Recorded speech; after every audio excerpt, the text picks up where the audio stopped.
I'm Donna, and welcome to my virtual diary.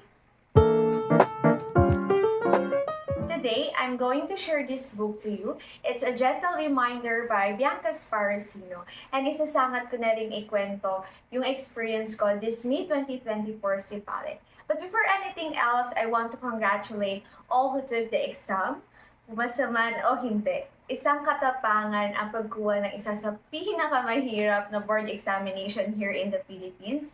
So, kaya ayun, maging proud tayo. So, let's start!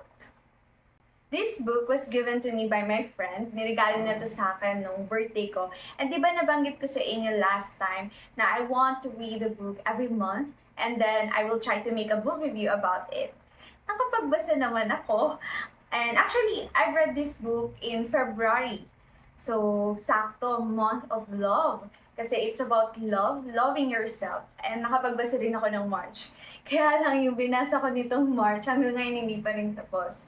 Well, due to some circumstances that I've been struggling with these past months, so I didn't reach that goal. But the good thing is, I'm still on the track. Itong book na to, manipis lang to, kaya it's easy and fast to read. And it's like a friend, literally. Kasi when I was reading this one, parang kami may one-on-one, ito yung nagbibigay sa akin ng advice. And not just advice, because it also helped me to realize and understand what I feel. Kaya para siyang isang kaibigan na una mong hahanapin or tatakbuhan whenever you're not feeling yourself. Kaya siguro it's also very recommended dun sa mga broken-hearted, sa nag-move on, or nag-heal. Kasi itong book na to is for all the people who want to be reminded about themselves. And kaya siguro I decided to share this one to you. Kasi I really want to share how this book helped me somehow. If you're doubting yourself, if you're in the stage that you are questioning things about you, so I think this book will be helpful. And you can buy this one, I think, on Shopee or TikTok, or pwede rin siguro sa mga bookstore. Baka available din to. And swear, it's worth it. And you know what? Even though I already finished this one na nung February, I still read it from time to time. Whenever I'm not feeling myself again, or I needed to be reminded again gently about sa sarili ko.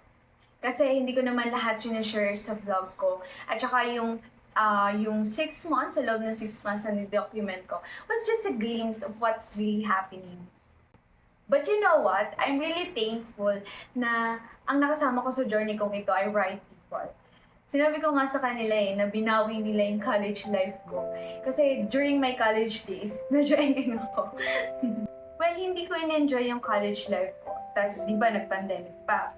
Hindi ko nga alam yung pangalan ng ibang mga klase eh. Pero kilala ko sila sa mukha ha. And marami akong wrong decisions. Nung college ako, parang naging thinking ko lang nun, makasurvive lang, matapos lang to, parang ganon. Para akong nawalan ng engine to be a dreamer. Kasi nung high school ako, bago mag-college, achiever ako and sobrang goal-driven ako. Tapos pag may gusto kong gawin, talagang kinakaya ko, strong ako. Very positive din ako, kaya ako yung nagiging isa sa source ng pagiging strong ng family ko. Pero nung nawala si mama, parang nag-gaslight ko yung sarili ko na okay lang ako, strong ako, kaya yun, tuloy lang yun, ganun talaga, parang ganyan. Pero yung pala, sobra akong naapektuhan. As in, sa lahat ng aspeto ng buhay ko. Kagaya na lang, unconsciously, akala ko tinatamad lang ako mag-aral, o kaya parang nauumay na ako kasi nga, di ba, nung high school ako, dami kong ginagawa, dami ko sinalihan. Pero yun pala, dahil nawalan ako ng driven, nawala ako. Dumating ako dun sa point na na-question ko din yung sarili ko, bakit ako ganito? Ano nangyari sa akin? Dreamer ako noon, matalino ako, pero bakit parang ganito? Bakit lahat ng gawin ko ganito ang nagiging resulta? Ang bilis kong mapagod, ang bilis kong masaktan, ang bilis sumuko. Nagiging in denial din ako sa maraming bagay kasi natatakot ako sa lahat. Kaya itong 6 months na to, hindi totoo yung sinasabi nila. Yung sinasabi din ng utak ko na nasayang dahil hindi ko naman ako innocent siya. No, sobrang cool ng 6 months na to. Nakilala ko yung talagang mga kaibigan ko na hindi ako iiwan. Yung mga taong totoong sumusuporta at naniniwala sa akin. Tas nakakilala rin ako ng iba pang tao na more than just my classmates or co-reviewers. Kasi nakita ko rin sila na maging vulnerable, umiyak, mag-breakdown, mag-guilty kapag hindi nakapagbasa ng reviewer, na malasing, at maging masaya kahit sa maliit na bagay. Kasi marami rin nangyari sa akin itong nakaraan. There are people who betrayed me. Kumbaga pinagkatiwalaan mo sila ng buo pero hindi naman pala sila totoo. Kumbaga may kailangan lang or ginamit ka lang pero niloloko ka lang nila, ganon. And one thing that I've learned here is to not be too hard to yourself. Yes, there are many people will try to bring you down or will ruin you and they won't feel guilty about it or they won't feel sorry about it. Tapos may mga instances pa na babalik na rin ka nila and they will judge you just because nag-react ka dun sa ginawa nila. And huwag mo isipin na sa'yo yung problema or huwag mo sisisihin yung sarili mo because hindi ikaw yung may problema. It's just they're cruel or they're not nice, ganon. And you just have to have yourself. Kaya it's very important to only keep those people who sincerely and truly na nag-care sa'yo. Kaya nga, I'm thankful na sila yung mga nakasama ko during the week. Nakita ko sila kung paano nag-adjust at natuto rin ako mag-adjust sa kanila. Natuto nga rin ako na magluto na dahil sa kanila eh. At saka na-enjoy ko na yung pagluluto kasi dati takot ako magluto. And ito pa yung natutunan ko during review. Ito yung favorite prayer ko ngayon na dinadasal namin before mag-start yung klase kay Sir Chris. So, siya yung reviewer namin sa FAR. Ang prayer is, Lord, give me the serenity to accept the things that I cannot change, the courage to change the things that I can, and wisdom to know the difference. During the review, minsan naisip ko, what if hindi ako pumasa? Tapos, syempre, in-expect ko, iiyak ako, masasaktan ako kasi dinadasal ko to. Tsaka, sabi ko, sinusubukan ko naman yung lahat. Ginagawa ko yung best ko, binibigay ko yung best ko, kung ano man yung pwede kong gawin. Tapos, nagsistruggle ako even though na I'm not in a good condition kasi I'm not stable or there are lots of things happening in my mind. Tapos, at the end of the day, hindi ka pasa, parang hindi ko alam kung anong gagawin ko. Kasi, as in, fear ko talaga yan during those time, during the review. Tapos, di ba, nabanggit ko na my college life or my college years are not the best. So, wala akong magandang credentials. Inisip ko, hindi ako pumasok na ganyan, wala akong ganyan, hindi ako laude. So, sino nang tatanggap sa akin? Paano ko? So, dapat makapasa ako. So, may mga ganun akong fear. And isa pa, wala naman nagpe-pressure sa akin sa family and friends ko. Pero, idol ako ng kapatid ko, ng pinsan ko. Tapos, simula noon, achiever ako. Pero paano kung bumagsak ako? As in, ganun yung pumapasok nun sa isip ko. And isa pa, sinabi ko na first and last ko to, na magti-take ng exam. Kasi pagod ako mag-review, ayoko na mag-aral. And kaya yun, wala nga nagpe-pressure sa akin, pero ako mismo talaga yung nag-pressure sa sarili ko. And kaya nga sabi ko, isa sa importante talaga na natutunan ko dito is don't be too hard to yourself. And you know what? Nung nakita ko yung result, hindi ako umiyak. As in, ang una kong inimik, okay lang. Pero isa pa, may bibigay pa ako. Yun yung unang pumasok sa isip ko. Tapos sa isip ko, hala, hindi naya ba ako? Ginagashlight ko ba yung sarili ko? Or parang tinataas ko lang yung ego ko? Pero hindi. Ang luwag niya sa loob. Tapos, nagluto pa nga ako ng sisig na tukway kasi wala lang talaga siya para sa akin. Ganun yung naging pakiramdam niya. Tapos chinat ko pa noon. Ang una kong chinat is kuya ko. Sinabi ko sa kanya, kuya, lumabas yung result, hindi ako pasa. Sabi nila, okay lang yan. Pag-subok lang yan. Yun na yung sabi niya, tapos na. Tapos, parang inisip ko, siguro nga, dahil pinapressure ko yung sarili ko, tapos yung prayer ko na bigyan ako ni God ng serenity to accept the things that I cannot change. Kasi yung result ano magagawa ko. Tapos parang binigyan na lang ako ng kaluwagan na tanggapin yun. And then the courage, kasi sabi ko, di ba, na parang first and last ko na yun. Kasi ayoko na talaga. And then, unang pumasok sa isip ko, gusto ko pang mag-take isa pa. So, hindi ko alam kung ano pang pwede mangyari. Kumbaga sinasabi ko lang sa inyo na yun yung naramdaman at yun yung unang pumasok sa isip ko nung nakita ko yung result. Tapos, sinabi ko siya kay Papa, ay kinabukasan, hindi yung day na nalaman ko yon. Tinext ko lang pati siya, nung pagkaalis niya sa bahay, tinext ko siya, sabi ko, palabas na yung result kahapon. Sabi ko, hindi ako pasa, pero okay lang naman sa akin, hindi ako ganun nasaktan. Sabi ko kay Papa. Tapos sabi ko sa kanya, sana okay lang din sa'yo, na hindi ako pasa. Tapos yun, nagtawag sa kanya si Papa. Tapos sabi ni Papa, okay lang sa akin na hindi ka pasa, ganyan-ganyan, ganyan-ganyan. Tapos yun, sinabi ko sa kanya na parang gusto ko pang mag-take. Sinanong niya ako, mag-enroll ka ba uli? Sabihin mo kailangan mo, ganyan-ganyan, susuportahan ka namin. Yun yung sinabi niya, pero sabi ko, mag-work na ako. Parang gusto ko mag-self-review, i-maximize na yung materials na meron ako.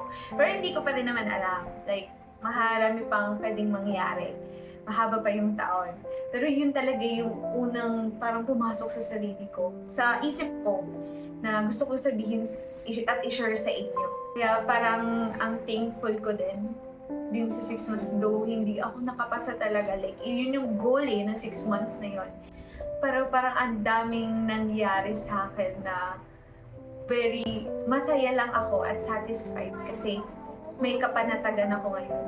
Kasi nung review kasi, di ba sabi ko parang ang gulo-gulo ng isip ko, ang dami kong fears. Tapos isa nga sa yung prayer na yun na nakatulong sa akin. At saka actually ito, siya rin yung nagturo sa akin na mag-accept and i-let go yung mga bagay na hindi na necessary at saka burden lang sa'yo na minsan it's just worth it na i-let go o bitawan mo na lang lahat. Tapos yun, yung serenity na binigay sa akin ni God na tanggapin yun at magkaroon ng courage na magpatuloy at sumubok pa ng isa. So, na gusto ko i-share sa inyo na yun. Tapos, gusto ko lang din sabihin na if you want to take this journey siguro isa sa pinakamagandang laban or isa sa pinakamagandang sandata is magkaroon ka ng kapanatagan and peace. Kasi yun din yung naging struggles ko nitong nakaraan na kaya nga very thankful ako dun sa prayer na yon kasi nagkaroon talaga ako ng kapanatagan sa lahat na ma-accept yung mga bagay na hindi ko na makokontrol at magkaroon ng courage para magpatuloy at baguhin pa yung kaya kong i-control. Kasi mahirap talaga na mag-review or gawin yung mga bagay na hindi ka panatag, na ang daming gumugulo sa'yo. Kaya yun pa lang, subukan nyo na ikalma yung sarili nyo, na magkaroon ka ng peace, alisin nyo na yung mga bagay o yung mga kahit tao na burden sa'yo or hindi naman nakakatulong sa'yo. And swear it will be worth it. And isa pa talaga sa natutunan ko kasi itong mga nakaraan, this past months, at saka yung mga previous years ko, ang lagi ko lang sinasabi, matapos lang, makasurvive lang. No, you should not just survive. Don't just survive. You should live. Live. Kasi it's not just about the end, pati dapat i-enjoy mo yung process. Huwag kang mag-survive. You need to live. You should live. Yun yung isa pa sa natutunan ko. Ang isa pa pala gusto ko i-share sa inyo, nung after ng last day ng Sipale, may after party ang Resa. So, ang dami kong nakilala.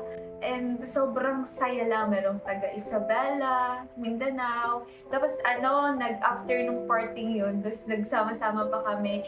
Nagpunta kami ng bar noon. So, sobrang saya talaga. Tapos kahit hindi ko tanda yung iba, yung mga names nung iba, pero sobrang sobrang cool. Na even though nung nag-iinuman sila, hindi na nila ako matagayan kasi may limit ako at hindi naman ako manginginom. Sobrang isa siya sa core memory na babaunin ko kung saan man ako magpunta. Na nakasama yung mga ganong klaseng tao, na sobrang dreamer and positive na kahit ano man yung mangyari, yung alakas lang din ng faith nila. Kaya sobrang saya lang.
2024 si Pale is tapos na, but my CPA journey is not yet done. Ayoko magsalita ng tapos kasi yun nga, marami na rin akong nasabi na hindi ko naman napanindigan.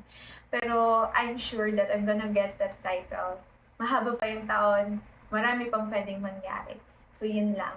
And I hope you guys have also the serenity na ma-accept yung mga bagay na even though mahirap kasi nagbigay tayo ng effort at ng time, magkaroon pa rin tayo ng kapanatagan at magkaroon pa rin tayo ng courage to do the things that we love and we want or ano man yung goal natin. And yun, at magkaroon tayo ng wisdom kung paano ba i-differentiate kung ano ba yung dapat ipaglaban pa at dapat nang bitawan. So yun lang. Thank you for watching my vlog. So I hope, and thank you din dahil nakasama ko kayo during my review. Itong 6 months na to, at saka yung palagi kayo nanonood ng vlog ko, even though hindi naman ako ganun ka-relevant na tao. And then, yun, sana rin follow nyo ako sa page ko, at saka sa other social media accounts ko. So thank you for watching. Ingat palagi. Love lots, Donna.